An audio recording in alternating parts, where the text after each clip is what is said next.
Des, we were together such a short time. Why didn't you tell me as soon as you found out you were having a baby? Well, I'd left Perth, remember?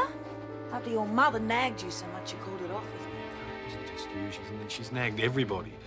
Why didn't you tell me about the baby? I mean, how have you managed all these years? Well, it's been... Andrea, is it possible that Bradley is some other man's son? Sorry to disappoint you, but you're it, Pops. Don't call me Pops. If I am your father, you're going to have to treat me with a bit more respect. Des, Bradley is your son. Look, even without the dates being right, there were no other men in my life. Well, you were the first and the only one for years. And to answer your other question, I didn't tell you because I knew that you didn't love me. Otherwise, you would have defied your mother.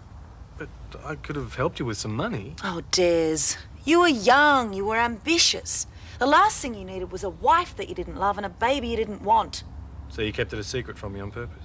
I was never going to tell you. But I am down on my luck at the moment. I've never asked you for anything, Des, but for once, I need you. Please let me and Bradley stay. Yeah, of course, you must stay. So what are you going to tell the neighbours? Nothing. I'll have to think of something, but not the truth. No sweat, Dad. We'll just lie. Bradley?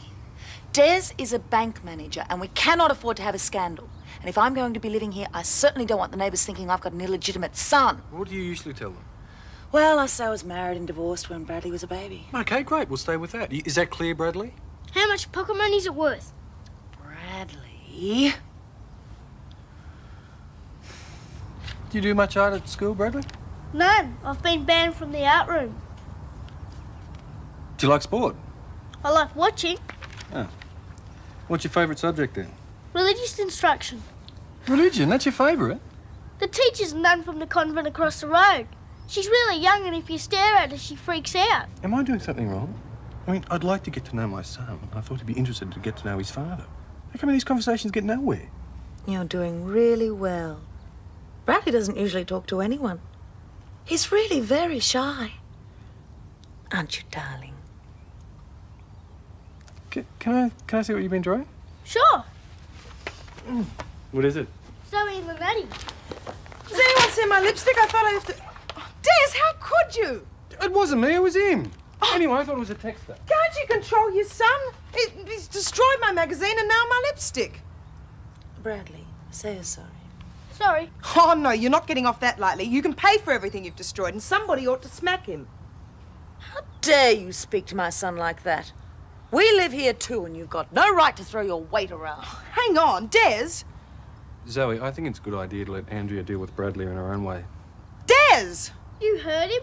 My mother's in charge round here, not you. Zoe, you're creating a problem that doesn't exist. Huh, you don't call Bradley a problem? I'll take him in hand. I can't fix his behaviour problems overnight. Des, why are you doing this? You're letting yourself get invaded. Andrea's an old friend. I'm just helping her out. I thought I was a friend. You haven't thought about my feelings at all. And it was awful before when you wouldn't stick up for me. If you plan on letting Andrea run your life, I will move out. Oh, no, Zoe, please, don't do that. Oh, what about Bradley? Because if you don't do something, I will. I'll handle it. Just believe me. Will he stay? Oh, I suppose so. It's not Bradley's fault. We shouldn't blame him. He's obviously inherited a lot of antisocial behaviour from his father, whoever that poor wretch was. Why from his father? Well, look at his mother. I mean, she's awful too, but in a different way. Bradley must be his father's son. He could get quite good looking. Des, you years. promised to discipline him. Yeah, I know, and I will. Look, I know he's a little brat, believe me. Go on, Des, baby. Give the girl a break. She's dying to get her hands on me.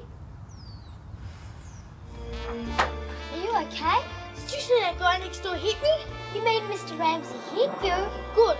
That's all we need. Wait till I get my breath back, then we'll go in and tell my mum. She'll fix him. Andrea, tell Zoe you won't make waves. Will Zoe stop victimising my son? Victimising? I'm the victim. Oh! Oh! Bradley, darling, what happened? A horrible man with curly hair hit me. Max Ramsey. How dare he? Lucy saw the whole thing. He hit me on the head. I could have brain damage or anything. Right, you show me where he lives. Hold on, Andrea. Max is a neighbour. Nobody hits my son and gets away with it. You know, I'm already on bad terms with Max. I don't want to make things worse. I'm sorry, Des, but I'm his mother. I'm the only person he's got. Somebody has to look out for him. Right. You show me where he lives.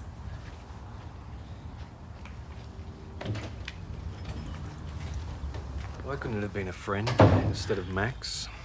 Daddy, Bradley's brother wants to see your father. There he is. I can see him. Mr. Ramsey, let me tell you something. You lay another finger on my son again and I will press charges. You can go to prison for assaulting little boys. Go to prison. It's that juvenile delinquent ought to be in prison, letting down people's toys. I don't care what he was doing. Nobody touches my son. Well, I reckon your Listen. kid needs a good kick up the... I live in this street and so does Bradley. Just because you've lived here longer than we have does not give you the right to push us around. He goes near my van again, it'll be worse than that. You touch my son, Mr. Ramsey, and I will press charges. And wipe that cream off your face. You look like a clown. Come on, Bradley. Oh, Mr. Ramsey, you've got a flat tire. If you want the neighbourhood to accept you, you're going to have to fit in with the lifestyle here. I mean, no one's going to like you if you go around playing pranks and stupid jokes on everybody. But it's not nice causing all this trouble. We could be friends. Bradley, I suppose you're a bit disappointed because I haven't been around, but you can't blame me. I didn't even know you existed. We could get to know each other. How's that sound?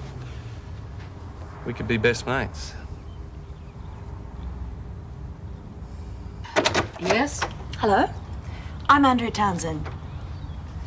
I'm working my way through the neighborhood and, well, I especially wanted to meet you. Helen Daniels, right? Yes. Lucy's grandmother. Yes. Oh, no wonder she's such a delightful young girl.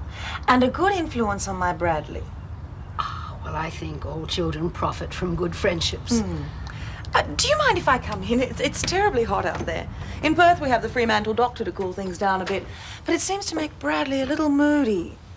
So that's what it is. But I'm usually frank with people in my own home, Mrs. Townsend, so I'll be frank with you. I'm afraid your son is a bad influence on Lucy, and I'd prefer it if they didn't play together. I see.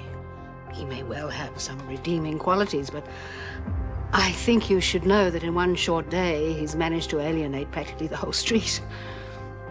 For newcomers here, I'm afraid you haven't got off to a good start. And that's the general opinion, is it? More or less. Well, I have news for you too, Mrs. Daniels. Bradley and I intend to stay in Ramsey Street for quite some time, and I won't let anyone criticize my son.